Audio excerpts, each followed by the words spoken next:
paz do Senhor, irmãos. Estamos aqui para falar da terceira aula de Cristologia. Muito obrigado a você que está aí assistindo, está acompanhando, que não está podendo comparecer às aulas. Veja os vídeos, façam um resumo, postem lá no grupo. Você que está fazendo à distância também, se aplique nas aulas. Hoje nós estaremos abordando os últimos assuntos da apostila de Cristologia, fechando assim essa matéria, tá bom? E nós iniciaremos falando sobre a distinção da condição e do estado de Cristo, tá? Ou das pessoas, amém? Então vamos começar aqui, iniciar a leitura aqui da apostila para nós darmos prosseguimento à aula, tá bom? Então nós devemos ter em mente que, embora a palavra estado às vezes seja usada como um sinônimo de condição, aquela palavra aplica a Cristo nesse contexto. Então ela denota uma relação, não uma condição, tá bom? E em geral nós podemos distinguir o que? O estado e condição, como nós vamos ver agora. O estado é uma posição ou categoria ou status na vida, e particularmente a relação forense da pessoa com a lei, enquanto que a condição é o modo de existência da pessoa, especialmente como determinado pelas circunstâncias da vida que ela vive. Então, quem é achado culpado num tribunal de justiça acha-se também num estado de culpa ou em condenação. E aí isto geralmente segue a condição, tá, de encarceramento, com toda o resultante provação, vergonha que ocasiona na vida da pessoa. Então, na teologia, os estados do mediador são geralmente considerados como incluindo as condições, tá, resultantes em que ele viveu. Então, os ensinos históricos do estado de Cristo no decorrer dos tempos. Nós vamos estar lendo aqui para que você possa estar entendendo. Então, a doutrina do estado do nosso Cristo, ela realmente data do século XVII, aí, mais ou menos, embora já se encontrassem indícios dela nos escritos dos reformadores, lá bem já antes do século XVII, né? E mesmo em alguns dos chamados pais da igreja, né, da igreja primitiva, desenvolveu-se primeiro entre os luteranos, que procuravam harmonizar a sua doutrina da Communicatio Idiomatum, né, com a humilhação de Cristo, como retrata nos evangelhos. Nós podemos ver isso nos evangelhos. Mas logo foi adotada também pelos reformados calvinistas, essa doutrina. Então elas divergiam em que? Quanto ao real sujeito dos estados. Então, de acordo com os luteranos, nós vemos aí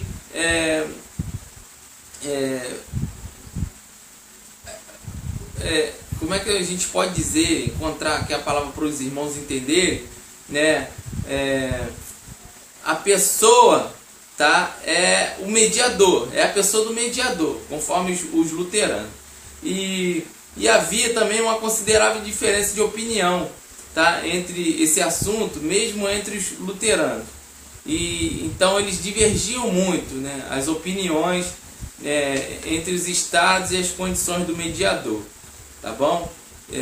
Isso nos primórdios, lá no século XVII, antes dos pais da igreja. Então, os números do estado do mediador. A gente vai falar agora sobre o que os teólogos reformados daquela época falavam sobre. Então, a lógica estrita a esse assunto exigirá que nós falemos de 3 estados a princípio, ou modos de existência, tá? O estado pré-existente do ser divino e eterno, o estado terreno de existência humana, temporal, né? E o estado celeste de exaltação. Esse estado terreno é o estado quando ele viveu na terra, e o estado celeste é o estado quando ele recebeu a exaltação após sua morte, né? Toda a sua glória a que ele estava prometido a eles cumprir realmente todo o plano de salvação. Então, os teólogos reformados calvinistas, eles veem uma antecipação da humilhação e da exaltação de Cristo em seu estado pré-existente, da sua humilhação, em que ele se incumbiu espontaneamente, tá? No pacto salutis, né? Ou seja, pacto salutis quer dizer aliança de redenção, então de merecer e administrar a nossa salvação, e a sua exaltação na glória que na qualidade do nosso mediador, né, prospectivo, ele gozava antes da encarnação, tá bom? Então esses dois estados, eles estão claramente indicados em alguma referência que nós damos lá em 2 Coríntios capítulo 2, versículo 8, 2 Coríntios capítulo 8, versículo 9, Gálatas capítulo 4, versículo 5, tá? Então a gente vê aí esses estados, né? São 3 estados básicos, né? Em que engloba também, dentro desses estados, engloba-se outros estados também. Então, com base em Filipenses capítulo 2, versículo 7, nós vamos ver aí o estado de humilhação. A teologia reformada calvinista, ela distingue 2 elementos na humilhação do Cristo, a saber o que?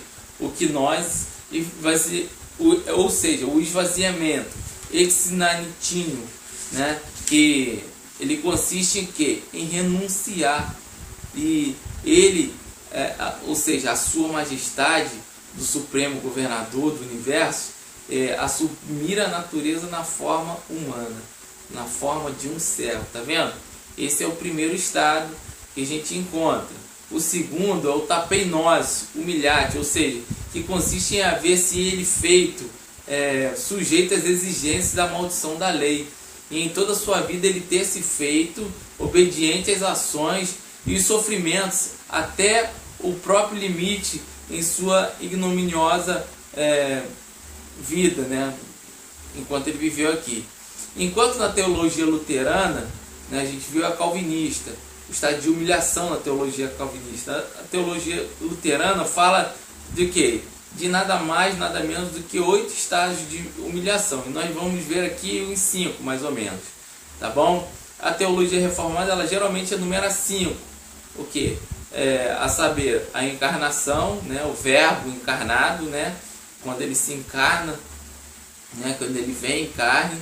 O sofrimento, né? Depois que ele se encarna, ele passa por todo o processo do plano de salvação. A sua morte, o sepultamento, a descida ao Hades, né? E a ressurreição, o estado à destra de Deus. Então, agora analisando os sofrimentos do Salvador, a gente vai ver aqui bem rapidamente alguns dos sofrimentos do Salvador. Então, vários pontos eles são salientados em relação aos sofrimentos de Cristo, tá? Ele sofreu durante a sua vida, tá? O caminho da obediência foi para ele o quê? Ao mesmo tempo, um caminho de sofrimento, e o sofrimento iniciado na encarnação chegou finalmente ao clímax, tá? No Passio Magna, ou seja, na grande paixão, né? Quando ele estava na cruz. Então, no fim da sua vida, que aconteceu isso, foi quando ele pesou sobre ele toda a ira de Deus contra o pecado. Esse foi um estado de sofrimento de Cristo. Então, ele sofreu também no corpo e na alma. Ele não foi uma simples dor física como tal, que constitui a essência do seu sofrimento, mas essa dor acompanhada de angústia da alma, tá? Da consciência imediatária do pecado da humanidade que pesava sobre ele. Então, tanto o corpo quanto a alma que foram afetados pelo pecado, a punição tinha que atingir a ambos, o corpo e a alma. Então, além disso, a Bíblia também ela ensina claramente que Cristo sofreu em ambos, tá? Tanto no corpo quanto na alma. E ele agonizou, tá? No jardim, onde a sua alma esteve profundamente ali triste até a morte, quando começou ali no jardim de Getsêmani. E também ele foi esbofeteado, açoitado, ele foi crucificado, e teve muitos sofrimentos. Também ele sofreu, seus sofrimentos eles foram resultantes de várias causas, né? O fato de que ele era o Senhor do universo, aquele que tinha inerentemente o direito de exercer né, mando, ficou a obrigação de quê? De obedecer. Olha a causa da humilhação dele. Então, o fato que aquele que era puro, santo, né, o lembravam da enormidade da culpa que pesava sobre ele. Então, ele teve que viver numa atmosfera pecaminosa e corrupta. Isso era uma das causas, né, que talvez o abalasse muito. A sua perfeita noção e clara antecipação, desde o início da sua vida, dos sofrimentos externos, né, que ele viveria, o sofrimento extremo na vida dele, e ele sabia exatamente o que estava por vir. Então isso também era uma das causas do seu sofrimento, e a perspectiva dele estava longe de ser animadora, né? Era uma perspectiva por você saber que vai sofrer, ninguém fica feliz, né? Então, finalmente, também as privações da vida, as tentações do diabo, o ódio, a rejeição do povo, os maus tratos, as perseguições a que esteve sujeito, isso também era uma causa que o abalava muito. Então, os seus sofrimentos, eles foram únicos, né? Só ele viveu, só ele sabe o que ele sofreu, né? Assim como na nossa vida também, só nós sabemos o que nós sofremos para estarmos aqui, né? Só você sabe o quanto você sofre, sofreu ou está sofrendo para você cumprir seu objetivo. Então, se você não está conseguindo fazer as coisas, se você não tem perspectivas animadoras, gaste mais seu tempo com a obra de Deus, com as coisas de Deus, para que você cumpra seus objetivos, assim como você gastaria se fosse estudar, fazer se empreender no trabalho e alguma outra coisa. Tá bom, irmãos? Então, seus sofrimentos, eles foram únicos, né? E às vezes nós falamos o quê? Dos sofrimentos ordinários e comuns de Cristo, né? Mas quando pensamos naqueles sofrimentos que resultaram das causas ordinárias e da miséria do mundo, nós não pensamos muito, né? Então, mas devemos nos lembrar de quê? De que essas causas, elas são muito mais numerosas para o Salvador do que para nós, até pela sua onisciência, né? E além disso, mesmo esses sofrimentos comuns, eles tinham um caráter extraordinário. No caso dele, portanto, eles foram únicos e singulares, e a sua capacidade para o sofrimento era proporcional ao caráter da sua humanidade, né? E a sua perfeição ética e o seu senso de justiça, santidade e verdade. Assim como para nós, se você tem um grande falha ética, você não ama o seu próximo, você tem essas falhas de caráter, seu percentual para sofrer vai ser pouco, porque você não vai querer sofrer pelos outros. Então, isso fica aí a dica para que você possa viver melhor para Cristo, tá? E fazer morrer o seu eu. Então, os seus sofrimentos nas tentações também foram causas, né? As tentações que ele viveu, né? São parte integrante do sofrimento de Cristo, né? Eles fizeram realmente parte das tentações. E essas tentações, elas se acham na vereda do sofrimento, né? São paralelas da sua caminhada, né? Então, seu primeiro sofrimento público iniciou como? Iniciou com um período de tentação, né? Mesmo após esse período de tentações, elas se repetiam, né? Os intervalos culminando, né? Nos tenebrosos, lá no Getsemane também, foi o ponto máximo da tentação. Então, só penetrando enfaticamente nas provações dos homens, em suas tentações, que ele, Jesus, nosso grande sumo sacerdote, ele, compassivo que foi, né? Ele consegue atingir, né, as culminâncias dessa perfeição, por ele participar das tentações que os homens participavam, né? Por isso que ele era necessário que ele fosse feito um homem também. E provada isso, né, ele foi triunfante, né, como nos diz lá em Hebreus 4,15. Então nós não podemos pôr em dúvida a realidade das tentações de Jesus como o último Adão, né? E por mais difícil que seja conceber que alguém não podia pecar, fosse tentado. Então, além de ser isso difícil de conceber, se nós pararmos para pensar, né? Jesus ele não podia pecar, né? Não tinha como o diabo fazê-lo pecar, mas mesmo assim ele tentava, né? O tentava. E a gente entende que ele foi aprovado em tudo. Então, saindo do estado de humilhação, de tentações, de provações, Agora a gente vai ver a morte do Salvador. Então os sofrimentos do Salvador, eles culminaram finalmente em sua morte. E nesse contexto, nós devemos dar ênfase aos seguintes pontos, tá? A extensão da sua morte. Então é simplesmente natural que quando falamos da morte de Cristo nesse contexto, nós temos em mente primeiro, acima de tudo, a morte física, isto é a separação do corpo e da alma. Tá? Ao mesmo tempo, devemos lembrar que isto não esgota a ideia da morte apresentada nas Escrituras. Então a Bíblia ela faz uma conceituação sintética de morte. Então ela sintetiza e considera a morte física apenas como uma das suas manifestações. E a morte é a separação de Deus. Mas essa separação ela pode ser vista de duas maneiras diversas. O homem se separa de Deus pelo pecado, ou seja, isso ocasiona a morte espiritual da pessoa. A pessoa está morta para Deus, tá? E a morte é o resultado natural, tá? Do modo que até se pode dizer que o pecado é a morte. Então, mas não dessa maneira que Jesus se tornou sujeito à morte, tá? Visto que ele não tinha culpa, não tinha pecado, né, pessoal. E com relação a isso, deve-se ter em mente que a morte não é meramente a consequência natural do pecado, mas é acima de tudo a punição, tá, do pecado, punição judicialmente imposta e infligida. Então é segundo este ponto de vista judicial que se deve considerar o quê?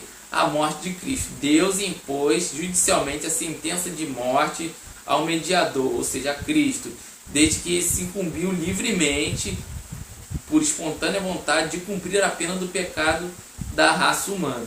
Tá vendo? E o caráter judicial da sua morte, ela tinha um caráter, a extensão, né, era muito grande pelo pecado de toda a humanidade, e o caráter judicial da morte de Jesus. Então era essencial que Cristo ele não sofresse a morte natural, nem acidental, e que não morresse pelas mãos de um assassino, mas sob sentença judicial, né? Ele tinha que ser contado com os transgressores, assim como dizia, e condenado, né? Como diziam os profetas, como um criminoso. E além disso, Deus impôs providencialmente que o mediador fosse julgado e sentenciado por um juiz romano, né? Que os romanos eles tinham o talento da lei, e a justiça representava o poder judicial mais alto do mundo, né? E eles tinham esse status diante da humanidade. Então poderia esperar que o julgamento fosse perante o juiz romano, e servia para demonstrar claramente a inocência de Cristo, de Jesus, tá? E o que de fato aconteceu, para que ficasse absolutamente claro que ele não foi condenado por nenhum crime cometido por ele. E isto dá testemunho ao fato de que, como diz o Senhor, ele foi cortado da terra dos viventes, tá? Por causa da transgressão do meu povo, ele foi ferido. E quando o juiz romano, não obstante, condenou o inocente, ele, é verdade que também condenou a justiça humana, tá? Como ele aplicaria se ele condenou a justiça, tá vendo? Então, mas ao mesmo tempo também ele impôs sentença a Jesus na qualidade de representante do mais elevado poder judicial do mundo, exercendo as suas funções pela graça de Deus e ministrando justiça em nome de Deus. E a sentença de Pilatos foi também a sentença de Deus, né? Embora ele sobre as bases inteiramente diferentes, tá vendo? Então quando Pilatos ele não acha pecado em Jesus, lava suas mãos, né? Mas porém ele manda crucificá-lo, né? Por causa que a verdade dele era era o medo de que o povo se rebelasse, né? Ele está ali condenando também a justiça, porque o próprio Cristo é a justiça, nem a própria maneira de julgar ele mesmo, que ele estava vendo que não tinha motivações para crucificar Cristo, né? Mas mesmo assim ele crucificou, soltou um condenado lá, um assassino que era Barrabás, o falso filho do pai, né? Bar-Abas, né? Bar, filho, Abas, pai, ou seja, filho do pai. seja, condenou o filho do pai, né, o verdadeiro filho do pai, e deu ao povo o falso filho do pai. E hoje isso reflete muito na humanidade, né, porque as pessoas ali, os judeus ali na condição de humanos, o Pilatos ali na condição de juiz, né, preferiu a injustiça em termos, né, do que a justiça, né, preferiu dar ao mundo o falso filho do pai do que o verdadeiro filho do pai, né, e isso daí envolve vários comentários escatológicos, várias profecias, né, e tudo mais. Então o sepultamento do Salvador, a gente viu a morte, né, a condenação à morte, agora o sepultamento. Então poderia parecer que a morte de Cristo foi o que? O derradeiro estágio da sua humilhação, principalmente em vista de uma das últimas palavras da cruz, né, está consumado. E é evidentemente que o seu sepultamento também fez parte da sua humilhação. Então note-se o que? Especialmente nesse sepultamento que a humilhação aconteceu por ele voltar ao pó, né, do qual fora tomado, e isso é descrito na Escritura por parte da punição do pecado em Gênesis capítulo 3:19, né, quando Deus dá a sentença a Adão, né. Então diversas declarações da Escritura implicam que a permanência do Salvador na sepultura foi uma humilhação, né, como a gente vê em Salmo 16:10, Atos 2:27, e também foi uma descida ao Hades em si, mesmo o lugar sombrio, lúgubre, né, lugar de corrupção, se bem que ele foi guardado da corrupção. Então ser sepultado também estava representando ir para baixo, e portanto a humilhação, né, ir para baixo é se humilhar, e o sepultamento dos cadáveres dele foi ordenado por Deus para simbolizar a humilhação do pecado. Então há certo acordo entre os estágios da obra objetiva da redenção, tá, e a ordem da subjetiva à obra de Cristo. Então a Bíblia fala do pecador como sendo sepultado, assim como Cristo, né? No batismo o pecador é sepultado. Então é uma representação muito grande com o sepultamento de Cristo, né? Morrendo para o mundo e vivendo para Deus. E foi justamente o que aconteceu com Cristo, e é justamente o que acontece com o pecador que se arrepende e se batiza pela graça, né, em nome de Jesus. Então a descida do Salvador ao Hades, a gente viu o sepultamento agora nesse estágio, a descida ao Hades. Então vamos ler aqui, que você vai encontrar uma explicação muito concisa, muito esclarecedora para a sua vida. Então esta doutrina de confissão apostólica, ou seja, esse credo, ele, depois de mencionar os sofrimentos do Salvador, a morte e o sepultamento do Senhor, a confissão ela prossegue com estas palavras. Então desceu ao inferno, ao Hades. E essa afirmação não é um artigo tão antigo, nem tão universal do credo, né, como os demais. Então ela foi usada pela primeira vez na forma de credo em Aquileia, no ano de 390 anos Domini ali, né? E entre os gregos, alguns traduziam o inferno por Hades e outros por partes inferiores. Então, algumas formas do credo nas quais se acham essas palavras, elas nem mencionam o sepultamento e omitem a descida ao Hades. Então, a gente vê que Calvino argumenta isso daí nessa época. Por quê? E ele argumenta de forma certa, porque quem acrescentou essa expressão após que foi sepultado, só queria denotar uma coisa adicional, tá, ao fato que havia acontecido. Então deve-se ter em mente o que, irmãos? Deve-se ter em mente que essas palavras elas não se acham na Escritura, também não se baseiam nas proposições diretas da Bíblia, né, como se dá com os restantes do artigo do credo, tá, que nós temos, os credos apostólicos. Então a base bíblica para a expressão, né, nós temos aí uma base bíblica que há especialmente 4 passagens que entrarão em consideração aqui. Efésios capítulo 4 versículo 9, que fala assim: ora, que quer dizer subiu, se não também havia descido até as regiões interiores da terra. E os que procuram apoio nessa passagem, eles tomam a expressão regiões inferiores da terra como equivalente ao Hades, tá? Mas esta é uma interpretação duvidosa, tá? Então o apóstolo argumenta que a subida de Cristo pressupõe uma descida. Então, ora, o oposto da ascensão é o quê? é a encarnação, né? Conforme a gente vê lá em João capítulo 3, versículo 13. Então daí a maioria dos comentadores entende-se que a expressão se refere o quê? À terra. Então a expressão ela pode o quê? Derivar, Salmo 139, 15, que se refere mais particularmente à encarnação, né? Como nós aprendemos aqui e vemos. Então em 2 Pedro também nós temos outra palavra, no capítulo 3, versículo 18 e 19, que fala que Cristo, como estando morto, sim na carne, mas vivificado no Espírito, no qual também foi e pregou os espíritos em prisão, né? Ele supõe que esta passagem se refere à descida ao Hades e visa declarar o propósito dessa descida. Então o Espírito ali referido é então entendido como sendo a alma de Cristo, e a pregação mencionada terá que ter tido, né, lugar entre a sua morte e a sua ressurreição. Mas tanto uma coisa quanto outra, olha agora a explicação, irmão, elas são impossíveis, tá? O Espírito mencionado não é a alma de Cristo, tá? Mas o Espírito vivificante, e foi com esse mesmo Espírito que dá a vida que Cristo pregou.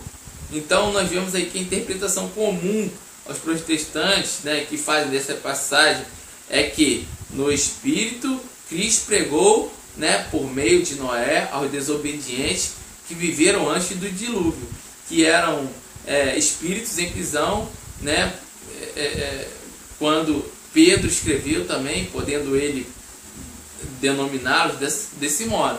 Então nós vemos aí que não eram, Cristo não foi lá no inferno e pregou para espíritos em prisão, não, como se eles estivessem no estágio lá do purgatório, né, fossem recebessem a graça de Cristo lá e não foi isso. As pessoas estando vivas, Cristo vivo, no seu espírito de vida, né? Não era isso que as pessoas recebiam, os mortos ressuscitados, os cegos não viam, os mudos não falavam, os surdos não ouviam. Isso tudo era o espírito de vida que emanava de Cristo e beneficiava essas pessoas que estavam presas em espírito, os mudos, né? Espírito mudo, surdo, os endemoniados, né? Os grilhões. Então nós vemos tudo isso. 1 Pedro também, capítulo 4, versículos 4 ao 6, particularmente o versículo 6, né, redigido como segue, que diz assim: pois para este fim foi o evangelho pregado também a mortos, para que mesmo julgados na carne, segundo os homens, vivam no Espírito segundo Deus. Então neste contexto o apóstolo admoesta aos leitores a que não vivam no restante das suas vidas aonde? Na carne. E os mortos a quem o evangelho se refere, que foi pregado, evidentemente, as pessoas não estavam mortas ainda, né? A pregação era em parte que fossem julgados na carne, segundo os homens. E isso só poderia acontecer durante o que? Sua vida na terra. Outra maneira também de nós interpretarmos, Salmo capítulo 16, versículo 8 ao 10. Então, que é especialmente o versículo 10 que fala sobre isso, em que entra a consideração aqui: pois não deixarás a minha alma na morte, e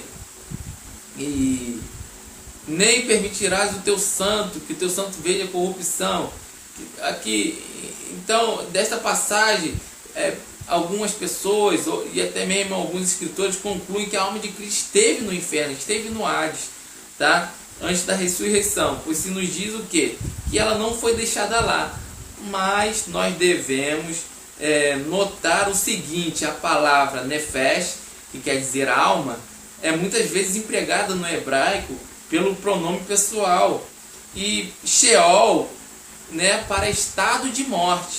Então, se nós entendermos assim essas palavras, né, aqui nós vamos ter um claro paralelismo sinonímico. Então a ideia expressa era de que Jesus não foi deixado sob o poder da morte, tá? Não que ele tenha ido lá no inferno, tá? Isso está perfeitamente em harmonia com a interpretação feita por Pedro em Atos capítulo 2, versículo 30, e por Paulo em Atos capítulo 13. Né? Em ambos os casos o salmo é citado para provar a ressurreição de Jesus. Tá vendo? Então a gente tem esse nível de interpretação aí, tá? Não estamos analisando aqui sobre a questão da onipresença de Deus, em que Deus ele está em todos os lugares. Nós estamos analisando aqui, tá, a morte de Cristo, o sepultamento. Então, as diferentes interpretações que nós encontramos dessa expressão, né, que está contida no credo, então nós vemos que a Igreja Católica Romana, ela entende no sentido de que após a sua morte, Cristo foi para o Limbus Patum, né, o limbo dos pais, onde os santos do Velho Testamento estavam aguardando. Tá? Os luteranos, eles consideram a descida ao Hades como o primeiro estágio da exaltação de Cristo. Então Cristo foi ao mundo inferior para revelar e consumar a sua vitória sobre Satanás e sobre os poderes das trevas, tá? E para pronunciar a sentença de condenação deles. Então nós vemos outra igreja, a igreja na Inglaterra, ela sustenta que enquanto o corpo de Cristo estava no túmulo, a alma dele foi ao Hades, mas particularmente, tá, ao paraíso, tá? De habitação das almas dos justos. É uma outra interpretação que as várias igrejas têm, tá vendo? Já Calvino, ele interpreta a frase metaforicamente, entendendo que se refere aos sofrimentos penais de Cristo na cruz, onde ele sofreu realmente as angústias do inferno, tá? Uma outra interpretação, que a Escritura certamente não ensina, tá, uma descida literal ao inferno. Além disso, há sérias objeções a esse conceito, tá? E ele não pode ser, né, descido ao inferno quanto ao corpo, pois esse se achava no sepulcro, né? E ele se desceu realmente ao inferno, só pode ter ido quanto a sua alma, e é o que significa que somente a metade da sua natureza humana, tá, teve participação no estágio da sua humilhação, tá, ou exaltação, né, assim como queiram interpretar. Então agora a gente vai ver aí os estágios, os estados de exaltação de Cristo, né, o sujeito e a natureza do estado de exaltação. E como já foi dito, né, foi indicado ali anteriormente, a diferença de opinião entre a teologia luterana e a reformada calvinista, né, sobre o sujeito do estado de Cristo. Então Lutero nega que o Logos seja o sujeito desse estado de humilhação e de exaltação, e afirma que a natureza humana de Cristo E daí os luteranos, eles nos excluem a encarnação da humilhação de Cristo, tá? E sustentam que a humilhação consiste em que Cristo, por algum tempo, renunciou verdadeira, mas livremente, ao exercício pleno da sua majestade divina, que a sua natureza humana tinha condição.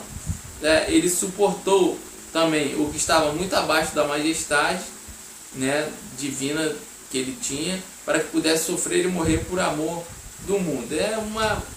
Realmente uma interpretação que é muito usada pelas igrejas hoje, né? E é bem conhecido de nós. Então está aí sendo apresentada. Então a exaltação de Cristo é de forma escriturística e racional.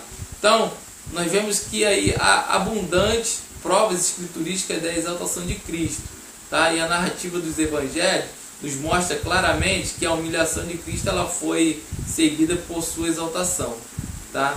E a passagem clássica que prova a última, ou seja, a sua exaltação, acha-se em Filipenses capítulo 2, versículo do 9 ao 11, pelo que também Deus o exaltou sobremaneira, ele deu o nome que está acima de todo nome, para que o nome de Jesus, ao nome de Jesus se dobre todo o joelho, nos céus, na terra e debaixo da terra, e toda língua confessa que Jesus Cristo é o Senhor, para a glória de Deus Pai. Aleluia.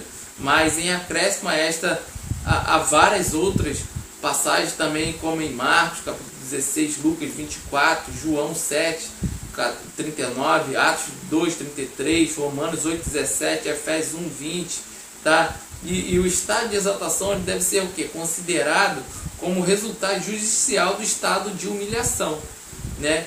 Em sua capacidade mediadora, né? De mediação que Cristo ele tinha, né? Que satisfez aqui as exigências da lei, né? Em seus aspectos federal e penal, cumprindo a pena do pecado e merecendo a vida eterna. O aspecto da lei era esse, né? Não foi achado pecado nele, assim como não deveria se achar falha no Cordeiro. Então, assim como o Cordeiro expiava o pecado do mundo e toda a nação regozijava por isso, assim também, não do mundo não, da nação, né, do povo, né, da comunidade, da família. Ali também Cristo ele pôde cumprir, mas isso com um rigor eterno, infinito, né, caráter eterno. Teve essa humilhação de Cristo. Então, a exaltação na teologia liberal modernista. A gente vai ver o estado de exaltação de Cristo agora. Estamos caminhando aí para o final da apostila. Então nós vemos que naturalmente a teologia liberal modernista ela não toma conhecimento de nenhum estado de exaltação da vida de Cristo, né? Não somente rejeita completamente a ideia legal do estado de Cristo, mas ela também repudia todo o sobrenatural da vida do Salvador. Então diz McIntosh que nós analisamos já no início, né, que as dificuldades para a aceitação da noção tradicional comum da ressurreição de Cristo como uma reanimação do corpo morto e sua transformação miraculosa e a sua final ascensão ao céu. Então são, para o hábito do pensamento científico, praticamente insuperáveis. Então nós vemos aí o pensamento de McIntosh e você procura interpretar da melhor forma possível. Qualquer dúvida você deixa aí suas perguntas, né? Porque aqui nós estamos correndo e nós para aplicar essa aula. Então os estágios do estado de exaltação, nós vemos aí a ressurreição, né? A ressurreição que é a natureza da ressurreição. A ressurreição de Cristo, ela não constitui um mero fato de que ele retornou à vida, dando-se a reunião do corpo à alma, né? Se isso fosse tudo que ele envolveu, Cristo não poderia ser chamado, né, as primícias do homem, como a gente vê em 1 Coríntios capítulo 15, versículo 20. Nem o primogênito entre os mortos, como em Colossenses 1,18, né, e Apocalipse 1,5 também, dando que outros foram devolvidos à vida antes dele, né? A gente não vê lá a ressurreição de várias pessoas na Bíblia, né, algumas ressurreições. Então a sua ressurreição ela constituiu, tá, antes em que nele a natureza humana, o corpo e a alma, ela foi restaurada à sua prístina força, tá, ou perfeição, e até mesmo elevada a um nível superior, né? Enquanto que o corpo e a alma foram também reunidos, né, de um organismo vivo, tá? E da analogia da mudança que de acordo com a Escritura ocorreu no corpo de Cristo, né, cada um crente na ressurreição geral, podemos deduzir o quê? Que algo quanto a transformação que ele teve deve ter dado em Cristo. Então, diz-nos o apóstolo Paulo, em 1 Coríntios capítulo 15, versículo 42 a 44, que os corpos futuros dos crentes eles serão incorruptíveis, isto é, não terão possibilidade de sofrer decadência.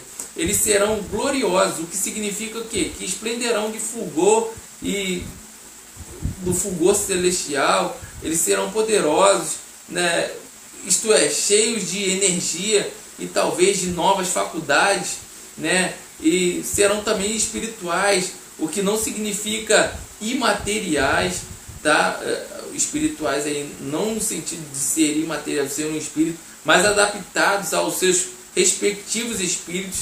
Então cada corpo sendo um perfeito instrumento do Espírito Santo de Deus.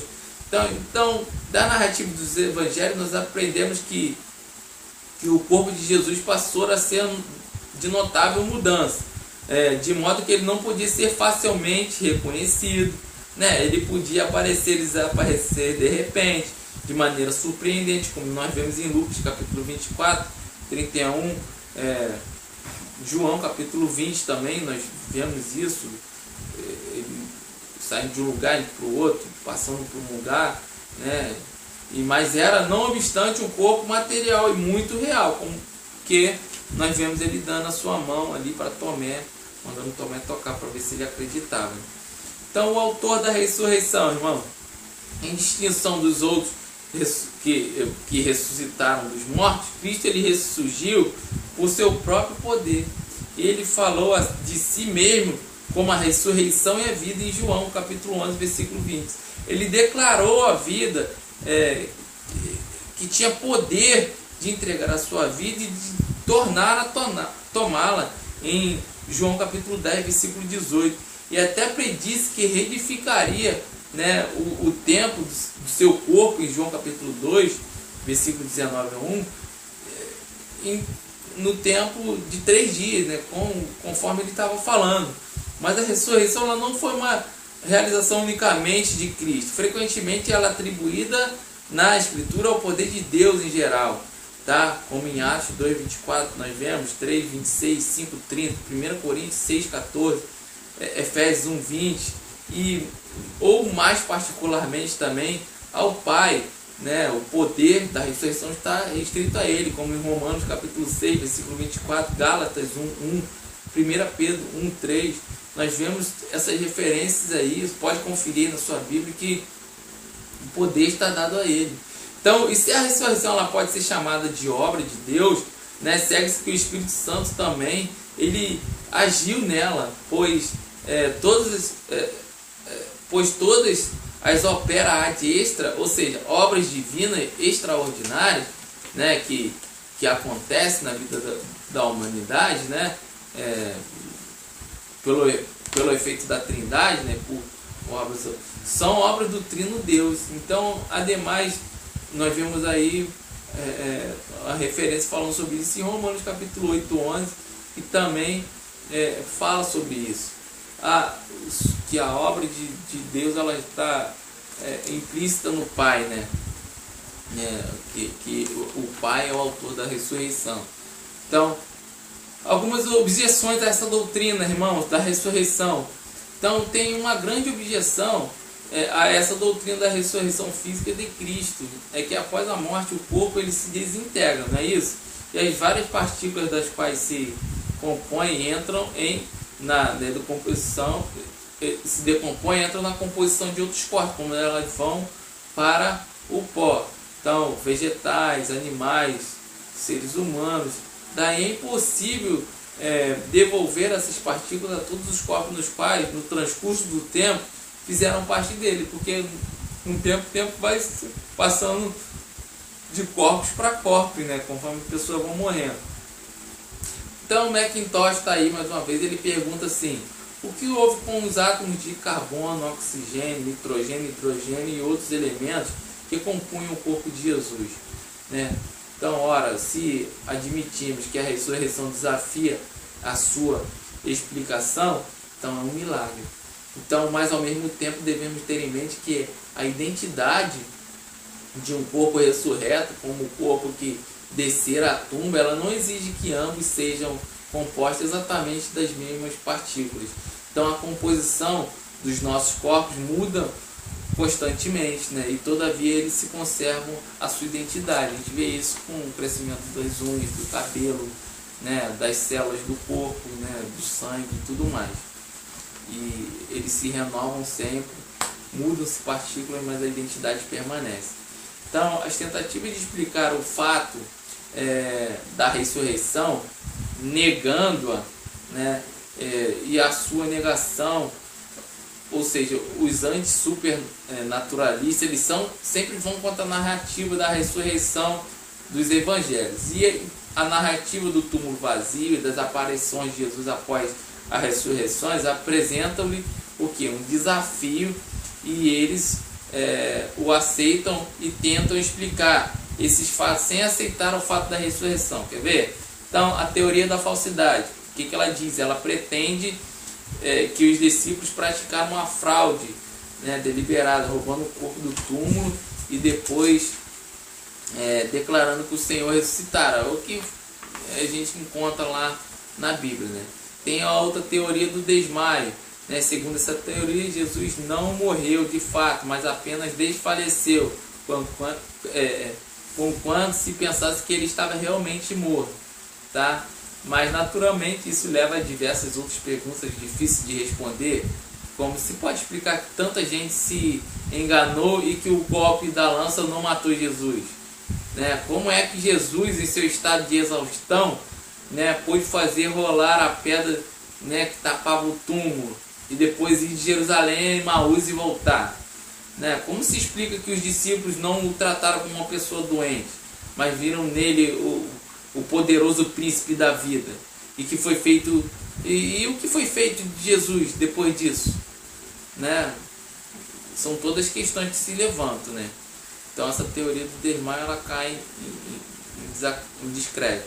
A teoria da visão, e esta representa duas formas.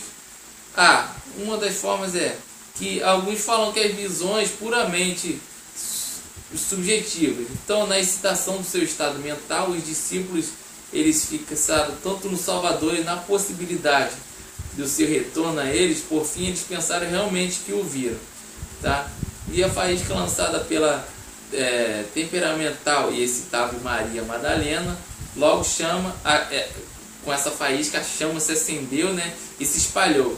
E faz tempo que essa teoria vem sendo a favorita, mas também está prende dificuldade, justamente por causa daquele fato das mulheres não terem, né, tanta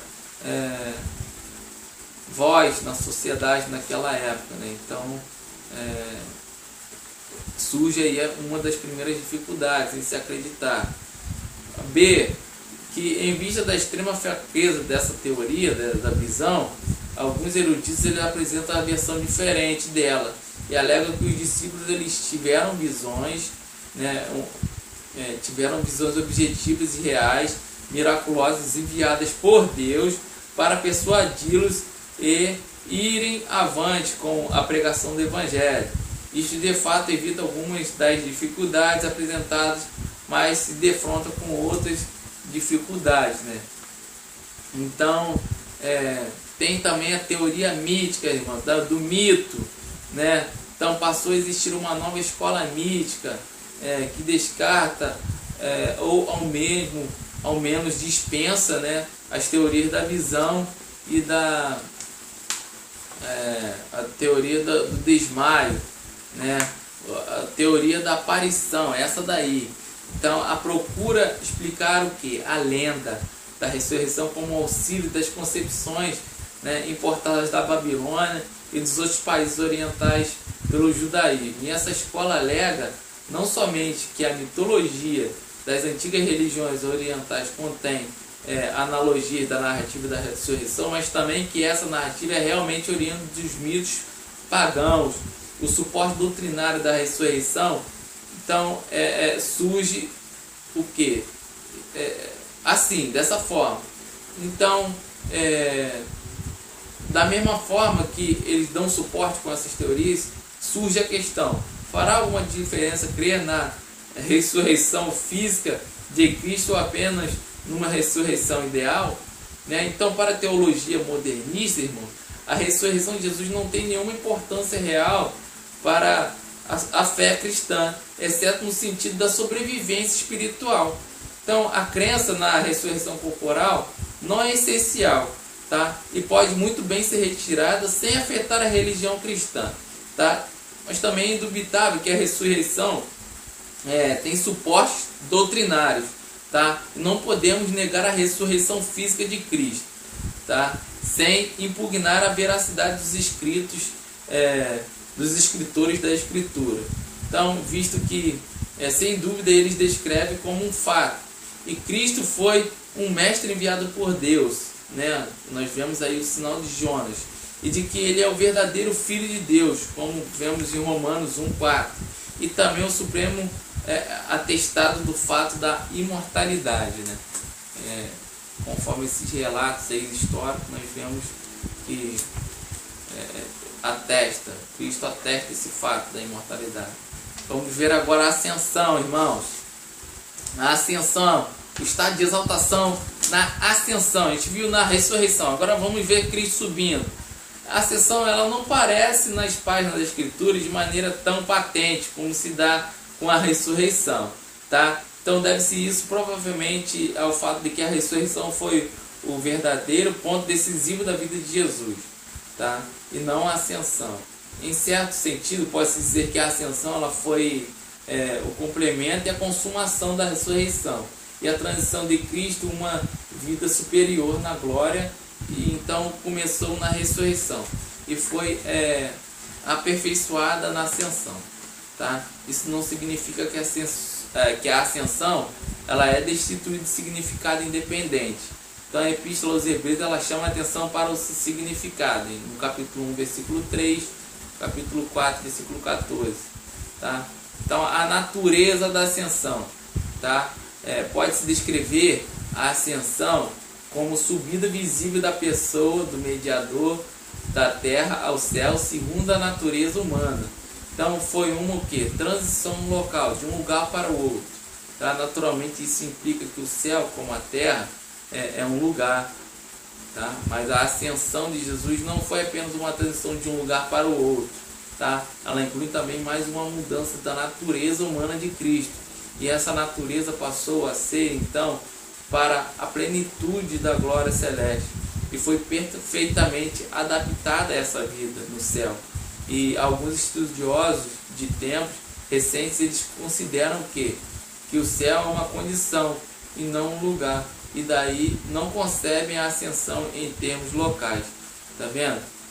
E é essa a maior premissa do homem, né? Buscar essa transformação, esse corpo glorificado, para que possa habitar no céu, né? Não fazendo uma transição de um lugar para o outro, né? Mas aí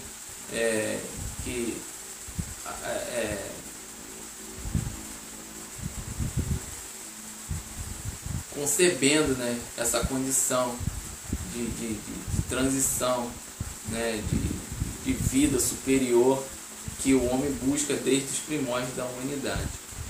Isso nos leva a meditar, né, fazer silêncio, né, porque é um fato muito importante, uma das premissas, das máximas que o homem tem hoje na sua vida é saber para onde vai, né? Cuidar da sua salvação. Nós sabemos em quem temos crido, não há sombra de dúvida nisso. Por isso nós estamos aqui, fazendo a obra de Deus, tentando modificar vidas, né? Transformar personalidades, caráter em pessoas com o caráter de Cristo. Esse é o nosso objetivo, amém, irmão? Então, nós conseguimos ver aí. E para finalizar, nós vamos ver agora a sessão à destra de Deus, irmãos. Então, provas bíblicas dessa sessão. Então, quando Cristo estava diante do sumo sacerdócio, predisse que se assentaria à direita do Todo-Poderoso, Mateus 26:64. Né? Então, Pedro também fez menção disso em seus sermões, em Atos 2:33. Nessas duas passagens, né, o dativo rei, o dativo tei deste ai pode ser entendido como sentido instrumental que é usual, né? Embora a primeira delas, a citação que consta no versículo 34, favoreça a interpretação local. Então, a significação da sessão. Naturalmente, a expressão à direita de Deus é antropomórfica e não pode ser entendida literalmente. Ou seja, a expressão, como é empregada nesse contexto, é derivada do Salmo 110, versículo 1. Assenta-te à minha direita até que eu ponha os teus inimigos debaixo dos teus pés. E estar assentado à destra do rei podia ser apenas um sinal de honra, como em 1 Reis 2,19 nós vemos isso, mas também podia denotar a participação no governo e, consequentemente, na honra e na glória. Tá vendo como você assistir a aula aqui pela internet faz toda a diferença? Porque às vezes a gente não fala isso lá na sala de aula. As pessoas participam, tomam tempo, falando de outras coisas. Mas aqui nós falamos, temos mais uma tranquilidade. E nesse caso, era indubitavelmente uma indicação do fato de que o mediador ele recebeu as rédeas do governo sobre a igreja e sobre o universo. E foi feito particularmente uma glória correspondente ao seu sofrimento. E isso não significa que Cristo não tinha sido rei de Sião antes desse tempo, tá? Mas sim, que aí ele foi publicamente empossado como Deus. Antes não, né? Publicamente os humanos não, mas depois desse evento, do advento de Cristo, ele foi publicamente até os homens. E nesta qualidade ele recebeu o governo da igreja, do céu e da terra. E entrou solenemente na administração real, tá? E concreta do poder a ele confiado. Então a obra de Cristo, ela realiza a obra que Cristo realiza durante a sua sessão à destra de Deus, né? É muito importante. Então nós vemos aí, desde que a Bíblia ela relaciona com muita frequência a sessão com o governo real de Cristo, é natural pensar primeiramente na obra que ele realiza como rei. Então ele governa e protege a sua igreja por seu Espírito Santo, né? E também ela governa por meio de seus oficiais, por eles designados. Então, contudo, a obra que ele realiza se limita ao seu governo real, tá? E ele é sacerdote para sempre, irmão, sendo da ordem de Melquisedeque, como nós vemos na Escritura Sagrada, né? Quando Cristo bradou na cruz, está consumado, né? Ele não quis dizer que terminara a sua obra sacerdotal, mas somente que tinha chegado ao fim do seu sofrimento ativo aqui na terra.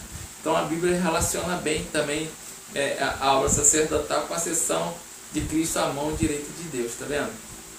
Então Cristo também ele continua sua obra profética, falar por meio do seu Santo Espírito à igreja, antes de separar, né, os discípulos, né, ali o diaconato. Ele também prometeu, o Espírito Santo queria ajudar as suas recordações e ensinar novas verdades, guiá-los em toda a verdade, enriquecê-los com novas verdades e com isso ocasionando a plenitude, o enchimento na vida das pessoas, né? O enchimento do Espírito. Então o regresso como um estágio de exaltação, às vezes se omite a volta de Cristo na consideração dos estágios da sua exaltação, né? Como a sessão à destra de Deus fosse o ponto culminante, tá? Mas isso não é certo. Então o ponto supremo não será alcançado enquanto aquele que sofreu nas mãos do homem não voltar à qualidade de juiz, né? Além das passagens que falam dessas designações de Cristo como juiz, existem várias que se referem à sua atividade judicial, como Mateus 19, 28, 2 Timóteo 4:1, Tiago 5:4, 1 Coríntios 5:10, Romanos 2:16, falam da atividade de Cristo como juiz, né? Então, assim a gente conclui, irmãos, essa sessão à destra de Deus, que é o último estágio, o estágio de exaltação de Cristo. Terminamos nessa aula. Fiquem com Deus. Até a próxima aula. A paz do Senhor. Não deixe de assistir. Amém? E comentar e fazerem seus trabalhos. Fiquem com Deus.